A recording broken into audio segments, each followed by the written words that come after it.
So, hello, my name is Karol. I'm the founder and general manager at Orbital Night.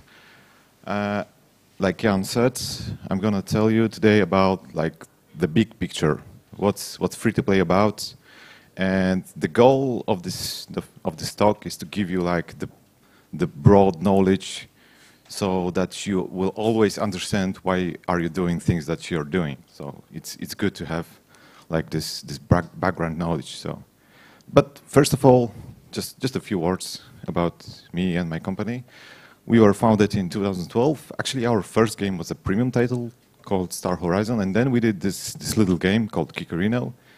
It was, I'd say, by accident. Like, it was 2014. There was World Cup finals in Brazil, so we had this wacky idea to do a small game just in 3 months about a boy that's doing football tricks in Rio favela.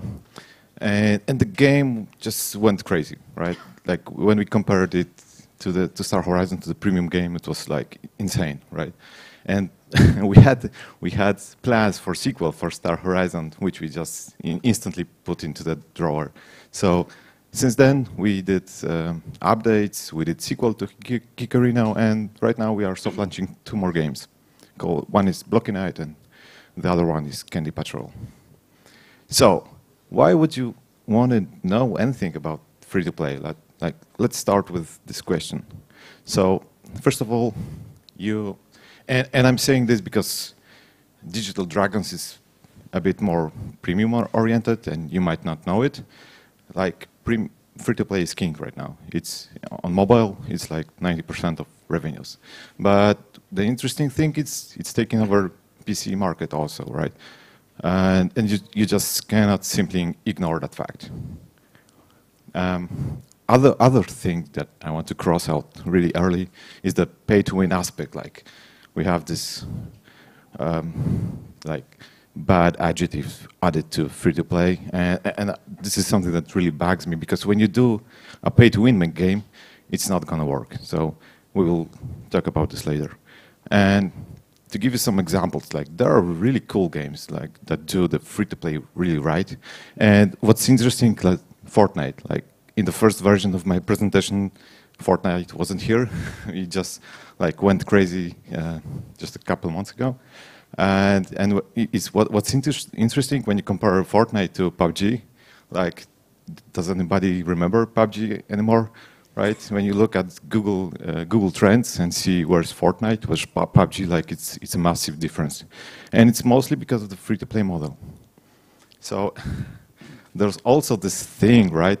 Like the arcade games that we played in the 80s and in the 90s. When I was a kid, like, I spent all of my pocket money on those things, and when you think about it, it's not that different from the mechanics that we use in free-to-play games. Like, the point is, it's been there for a long time.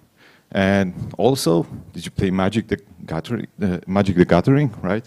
It's when you have those loot boxes in Magic, right? The pockets with cards. You get random cards and you pay for them, right? And what Hearthstone did, they just took that model and made a free-to-play game, and again, they made a big success. So, at this point, you're probably asking yourself how to do it. So, let's answer that question. So, what's interesting about free-to-play, if you have to know that it's a process, it's not one thing, and it's useful to think about it as a funnel. So what's a funnel? It's a thing. It's a process when you have users doing those certain steps, and it gets thinner the further you go. So, and RM funnel is a funnel that consists of 3 steps. It's acquire, retain, and monetize. And what I like to put emphasis on is that monetize is the last step of it, and it's probably the one that you're going to think about last. And that's a common misconception when you think about free-to-play model. So let's start with the acquire phase. Where do you get your users from? So when you're doing a free-to-play game, this is the first question you're going to ask yourself. So you're going to get them from the App Store features. You're going to get them from search results, media, influencers. Some of you might buy those users through user acquisition. Some of you will design your games around virality or maybe word of mouth. So this step can be digested into more finer grained steps, like what happens when a user first sees your game. They're going to see an icon, probably your app name at the App Store. This is an impression. So if you're lucky, they might click that icon. Then you're going to get a page view. If you're really lucky, they're going to click the download link. And then you're going to get an app install. And some of them will talk about your game, and you're going to get more users just through the word of mouth. And this is also another funnel that you can analyze and see what happens there. So the first thing that the user sees is the icon and the name. And it's really important to know how big of an impact those things have. When we did Dolphy Dash, one of our games, we had this crazy idea. It's a game, but it's a runner about the main character is a dolphin. So we had this crazy idea that maybe let's do an icon with a crab, because it's a red animal and it's going to stand out in the search results amongst other dolphins. And okay, we did it. So, and the results were not that good. So we compared that to other icons, and we had like this crazy increase, like 50% of users downloaded the second icon, and the last one was 55%. So imagine that's 50% potentially more revenue, just a single icon. But that's like the first step. The next one is your store page. So, and normally at this step, like only 3 to 5% of the users that see your app icon will actually click it. And then when you get to the store page, you have to think about what the user sees for the first time. So immediately he will see, like on the iOS App Store, the icon is prominent. He will see some screenshots. He will see the description, just a part of it. He will see also the reviews and the number of the reviews. So all of those things you have to optimize, and you can A/B test them. It's beyond the scope of the speech how to do those things. Just what you have to remember is like those things exist and they are super important, and you have to do them to make your free-to-play game work. Another interesting thing is that you can design your game around this idea of promoting it to other users. Like the King, what they did with their Candy Crush games, they actually they've gotten that big because they did it really well. So you probably know they have all those mechanics when you can transfer some lives, ask for revives for your friends. You get bonuses for that. That encourages users to actually tell about your game to their friends. So from the data that I know, they have like from one user that they download, they get a couple more just through those features. So it can be really big if executed well.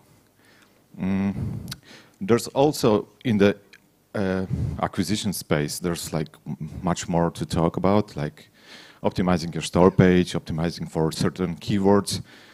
Just remember that, like the first stage, we had like games that had great monetization but poor acquisition, and just because of that, the project didn't do well.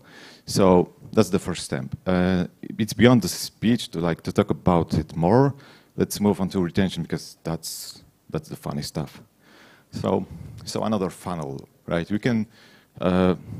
We can say that like retention boils down to 3 key metrics that we measure, like day 1 retention, day 7 retention, day 30 or day 28. And it's also this funnel-shaped process. So what's day 1 retention? And why is it so important? Because this is what actually makes the difference. If you look at the retention curves for $1 billion social network, And when you think about it, like the amount of revenue that you're gonna get correlates directly to the area below that graph, right? You can see the difference. Like normal app just ends here. That's all you're gonna get. And the billion-dollar social network spans like over there. It's like infinite. So the longer your users will get into your app, will stay with your app, like the more that you're gonna make your money. So the one is the measure of how many how many users gonna stay in your app after the first day after install.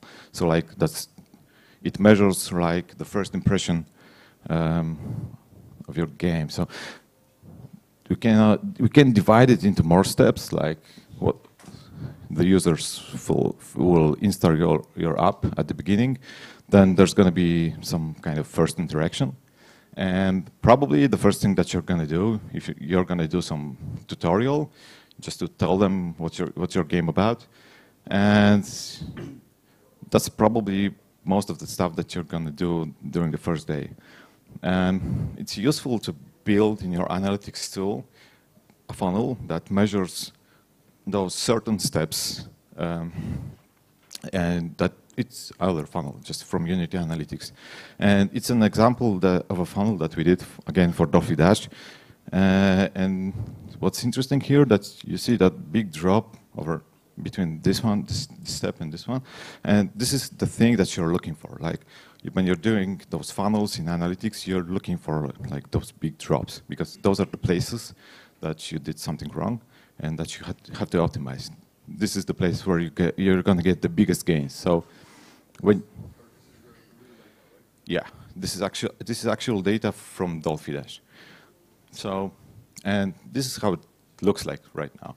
It's an interesting idea to think about, because there's like a small detail there. We had this tutorial. In Dolphy Dash, you can tap on the left side and on the right side of the screen. And this step was tutorial step, tap right to dash, okay? And the first version just told you, tap here to dash. We had this finger icon. We didn't have this border.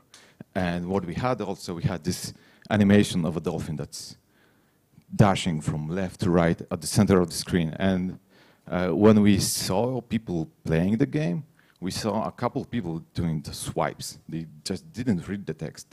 They saw this animation of a dolphin swiping from left to right, and they did this motion. So, and they instantly failed, because that wasn't what they were supposed to do. So we removed that animation, just added the border just to be on the safe side, and then it went back all to 90 something. So, and what you have to remember, it's like those small things that can probably break your game. So you have to keep it all monitored. You have to be on the lookout for those kind of drops, and then you have to fix them.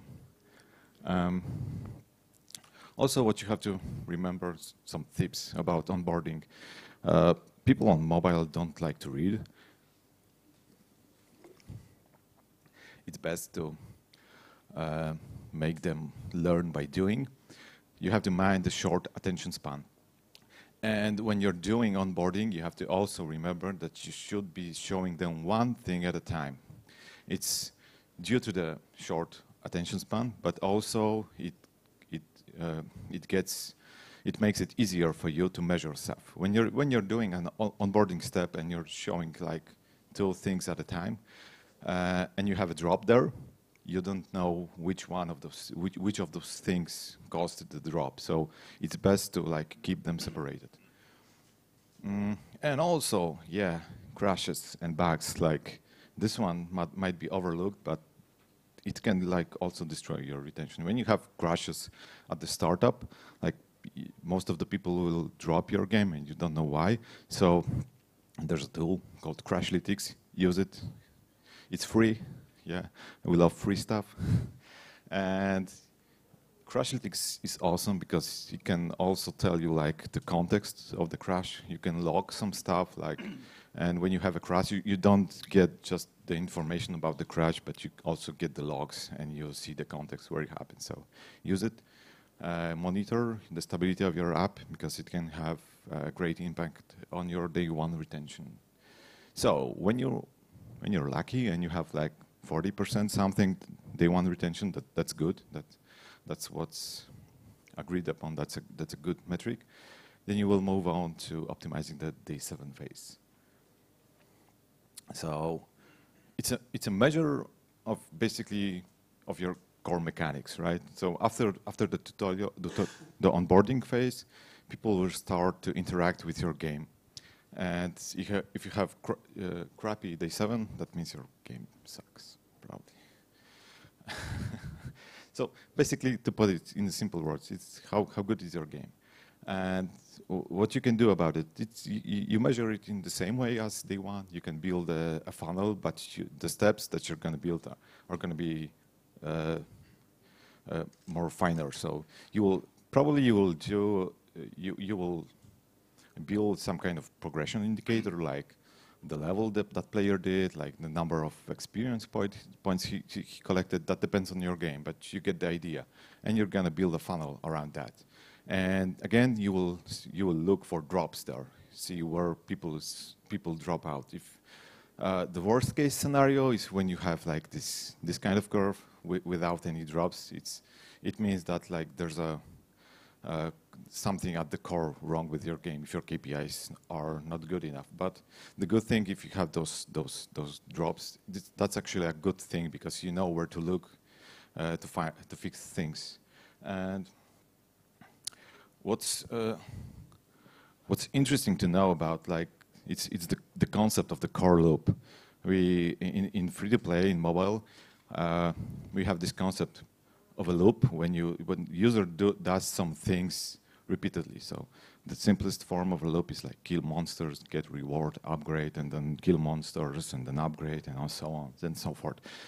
When you're doing a premium game, you're not thinking about it because the span of a free-to-play game is much longer than a premium game. So premium game will be like 10 hours, 20, 50 hours. 50 hours is like, wow, it's a huge game, right? And when you're doing free-to-play, you're talking about games that people will play for years, right? So you will have to design your game around those loops to make your game last long. And a good example of a game that does it really, really good is Clash Royale. And when you look at it, they have like many different loops. Like one of the loops, like open chest, it's 3 to 24 hours. Like another one, upgrade card. It can like be from days to months, depending on your progression. You can have like a goal that tells you advance to the next area. It's weeks or months, or you can put yourself a goal that you want to reach the end game. It can be years, literally. So to make your game successful, you have to do it the Clash Royale way. You have to have multiple loops, and those loops have to have multiple lengths. Why is that? Because again, people play games, mobile games, differently. They can log in like for just to check some stuff. Like I can log in Clash Royale just to open chests, see what my rewards are, and I'm done. Right? That session was like several seconds.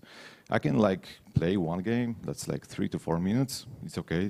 When I have 3 minutes, I can play like for 30 minutes if I want to open the crown chest, or if I want to do a challenge, it can last for an hour or so. So people will have like, it's a common misconception to think that people play mobile games short. They can play them for hours. But then again, you have to remember that they can drop out. You have to provide them with means to drop out at any moment. And those sessions or loops of different lengths will help you achieve that. Another thing that will help you improve your D7 is the appointment mechanics. It's like every free-to-play game that did it right will have them in some form or another. So those could be the daily rewards, some timers, energy systems, login streaks. The idea is like to put an appointment between the game and the users, just to give him a reason to come back to the game. So, and again, this is something that supports this idea that free-to-play game should span for several days, months, years.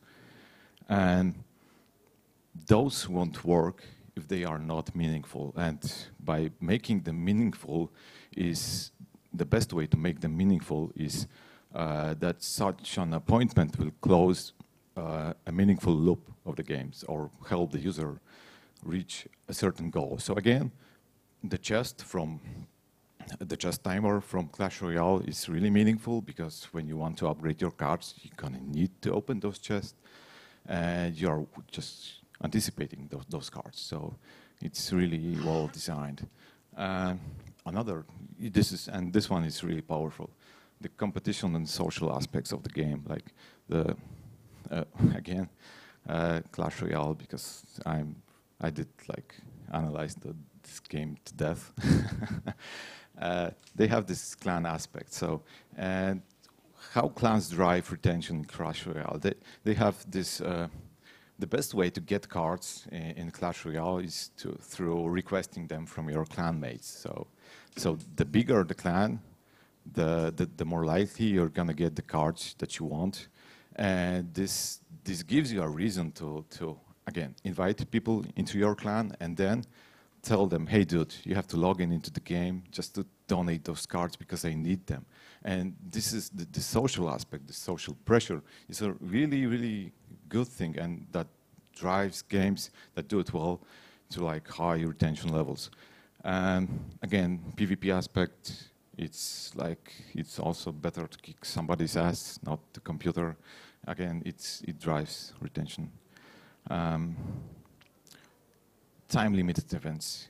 If you're designing your game around like to make it span for long, you probably will run out of content soon. Like you cannot do it. It's impossible to design a game that will have enough content to make the users stay there for years. So you can get away with it by doing time-limited events, so changing the game slightly from time to time. Like Clash does it, introduces new cards from time to time. Those new cards shift the gameplay slightly. Or they do the special challenges like on a weekly basis. And this is something that makes the game fresh. Also, when you're designing your game, you should also prepare yourself that you're going to do a major update every 30 or 60 days so that you give your users a reason to stay in the game. Okay, so you have a decent day 7.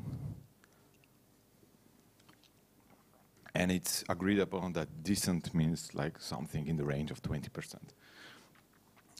You're going to move to the day 30 or day 28, like 28 because it sticks to the same day of the week. Again, what's important to know that if your game is really good, it's going to be around 10%, but most likely it will be lower than that. But even though not many users get here, those that do, they are of highest value for you. Those are the guys that will most likely spend some money on in-app purchases. And although it's like this crowd is really thin, they are really important. You have to design your game around keeping those guys in. So, and how do you do it? So after 30 days, probably most likely users will know your game really, really well. They will know the core mechanics, and they will probably engage in what we call the metagame. And you should remember or know that metagame should be really complicated and difficult. Like we are talking about keeping users for years. Like Clash of Clans Endgame, you reach it in 4 years without paying. And Game of War is even crazier because it's 10 years. So this is huge. So again, examples are great. And Clash Royale is also awesome. They have this really great meta game, and I love it because when you know the game, when you know the rules, when you know how to play your cards, what they do, the game is about learning what other people are playing, what other decks are they using. So if this guy is using a deck that's built around the giants and the witch, how do I counter that? How do I build my deck that counters those guys' decks? And what's great about Clash Royale is that it's really, really well balanced. So there is no one deck that's winning. So there's going to be at all times there's going to be like decks and counters to it. So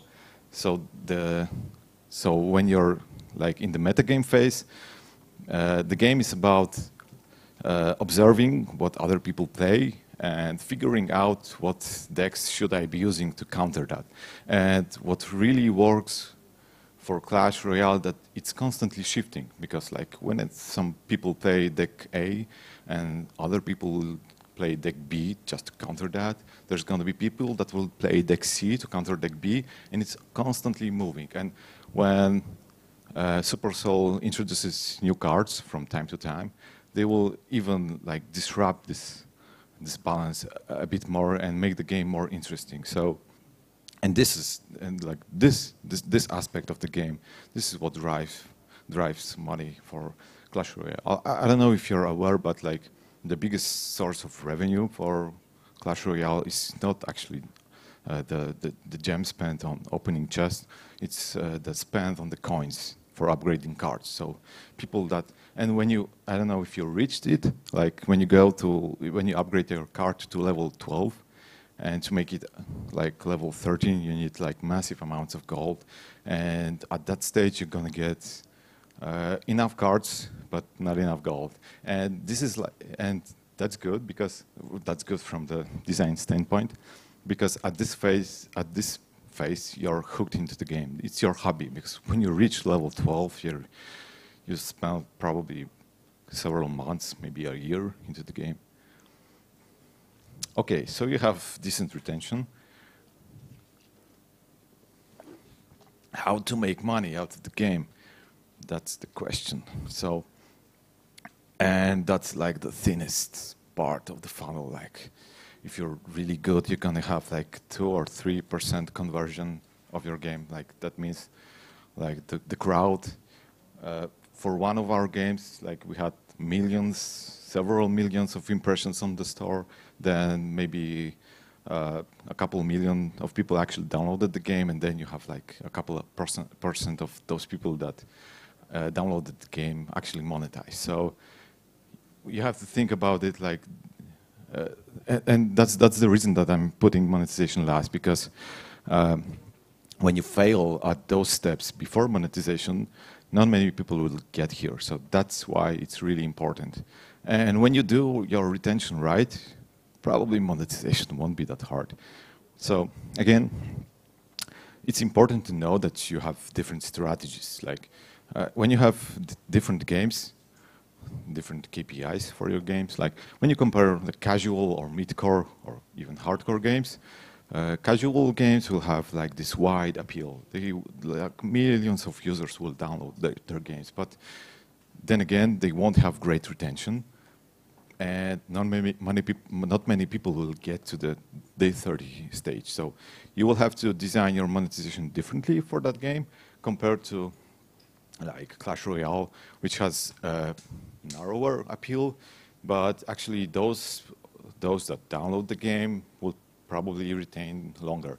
And there are games to the left and to the right. Like to the left, you would say there's like Flappy Bird, a viral game that's like downloaded by crazy amounts of people, but with really poor KPIs, like no actual monetization. And to the right, you will have a game like a Game of War, a crazy game that's like I never managed to go through the onboarding phase because it's so damn hard, and it's a niche game that not many people actually play, but those who play, probably 50% of those who play are spenders.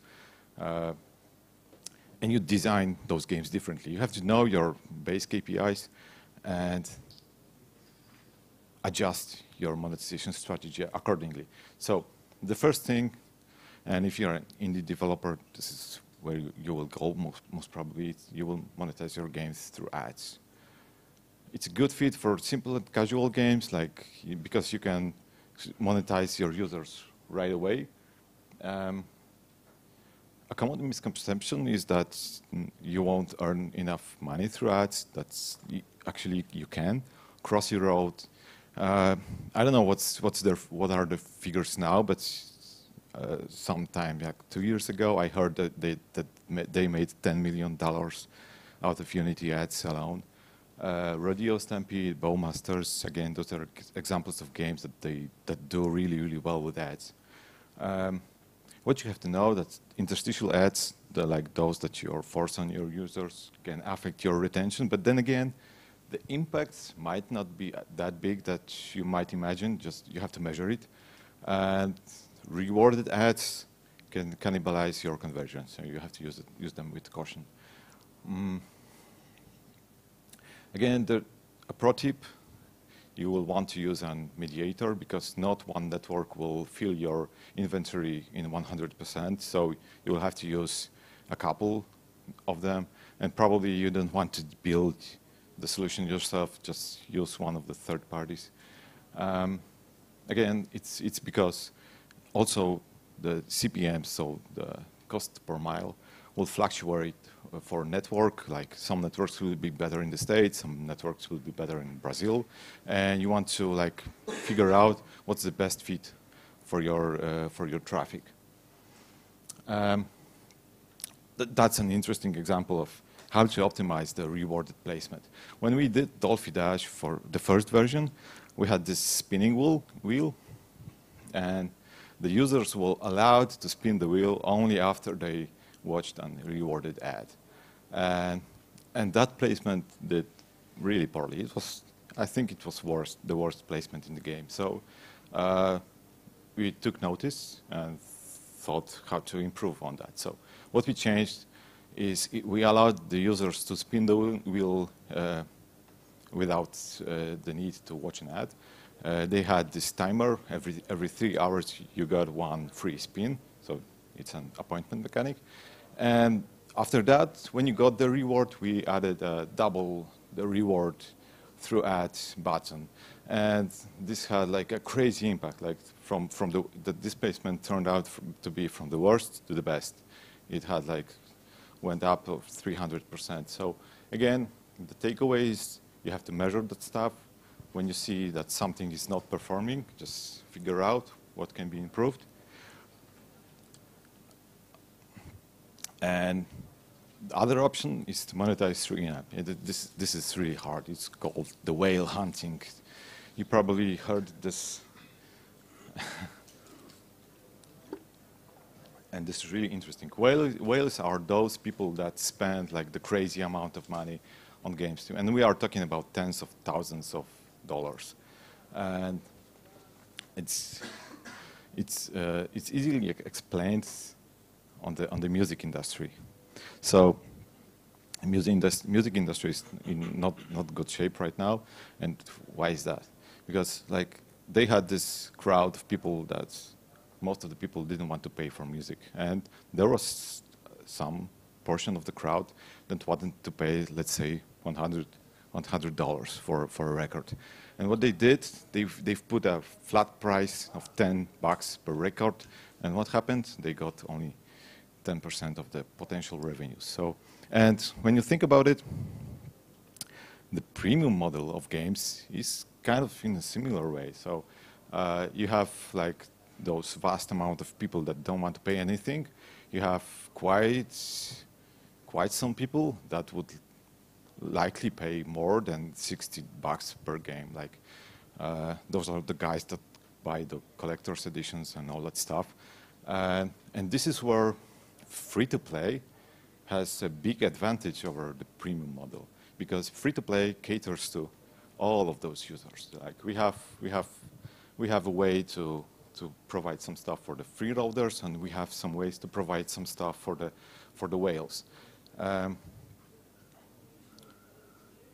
yeah, and the split is like most of the guys will be freeloaders. The whales will be 2 or 3%, and that's good. That's really good, actually. And what we call minnows and dolphins, there are those guys in between.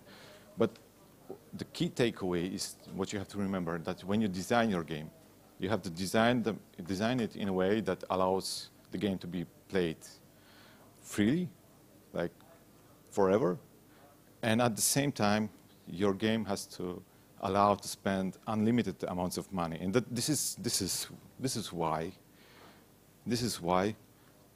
I hate when people say that free-to-play games are pay to win, because they simply cannot be pay to win. Because when you do your game, when your game is pay to win, you're instantly erasing that free portion of your crowd, right? And you have to imagine why those whales are spending. Like, they are one of the reasons they are spending those crazy amounts of money is the exclusivity factor. So you might came to the idea, okay,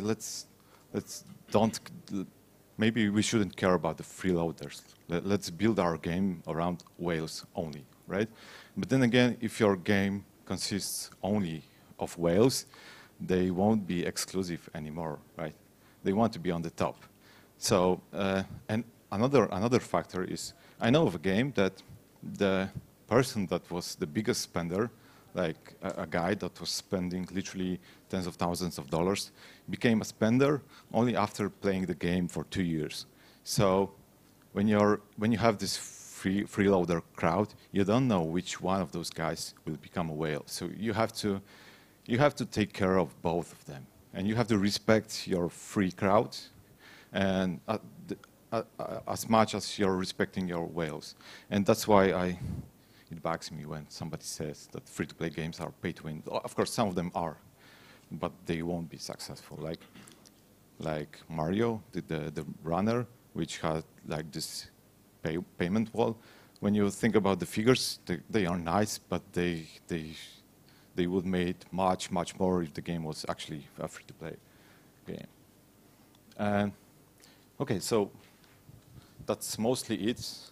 To summarize, what I want you to remember from this talk is like the free-to-play process consists of those 3 stages. Like the first one is acquisition, and this is the process that you put your game in front of your users when you will optimize the icons, the app names, the keywords, the search results, when you will design for actual word of mouth and promoting your game. Then you have the retention, when you optimize your core mechanics, your core loops, your onboarding.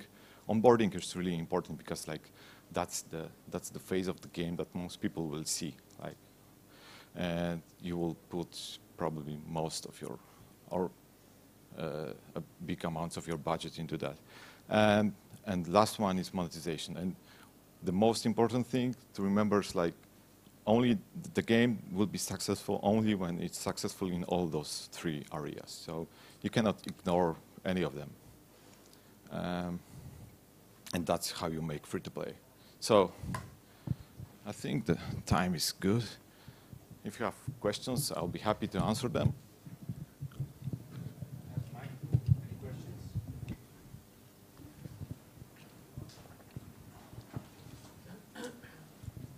Okay, so at the very beginning, you have showed that changing an icon led to increase of number of players. Yeah. But how do you know how much of this effect was caused by the changing an icon by itself and how much by other factors? Yeah, that's a good question. In the previous version of this talk, I was actually showing the tools that you can use for all that stuff. So you have tools for that. So if you're an indie, you will be interested in the Google Play Store experiments. They let you test different icons, different descriptions. It's really cool and really nice from Google that they let us use that tool completely for free. You have to also some commercial tools for that also, like Splitmetrics, StoreMaven. They allow you to do a user acquisition campaign, and they allow you to build as a web page that looks exactly as your store page, and you can do like different versions of it, and they will like say, okay, half of the crowd will get this version, half of the crowd will get that version, and then you will see like the metrics split by each version, and this will help you make the decision which one of the icons, descriptions, etc. is better. So if you're an indie, just look at Google experiments. It's really cool. It's really useful. You should use it. Okay, thank you.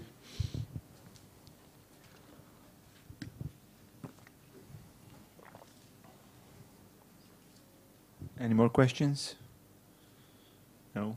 Thank you very much, then. Thank you.